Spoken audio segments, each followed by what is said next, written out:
Le système de freinage d'urgence automatique avec détection de piétons peut aider le conducteur en cas de risque de collision frontale avec le véhicule qui se trouve en avant dans la voie de circulation ou avec un piéton. Le système sera automatiquement activé chaque fois que le contacteur d'allumage sera placé à la position ON. Le système de freinage d'urgence utilise un capteur radar situé à l'avant du véhicule qui mesure la distance par rapport au véhicule situé devant dans la même voie et fonctionne aux vitesses supérieures à environ 5 km/h.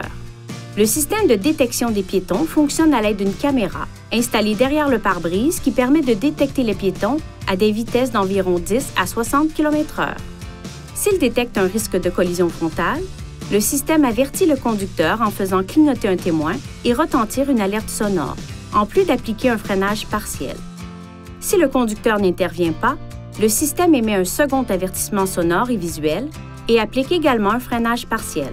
Si le risque de collision devient imminent, le système augmente automatiquement la force de freinage. Selon les circonstances, le système n'éliminera peut-être pas le risque de collision, mais il peut en diminuer la gravité. Pour activer ou désactiver le système, utilisez ces commandes pour sélectionner Réglages, Aide à la conduite, Frein d'urgence, puis Avant pour activer ou désactiver le système de freinage d'urgence.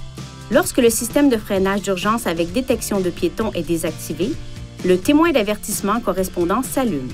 Pour assurer le bon fonctionnement du système, gardez ces zones propres et exemptes d'obstruction.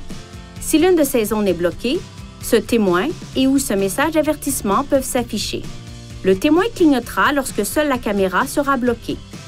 Une fois le véhicule stationné dans un endroit sûr, éliminez toute obstruction pour rétablir le fonctionnement normal du système.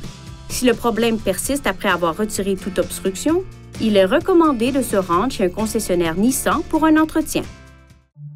Veuillez consulter le manuel du conducteur pour obtenir des renseignements importants concernant la sécurité et les limites du système et pour en savoir davantage au sujet de son utilisation et de ses caractéristiques.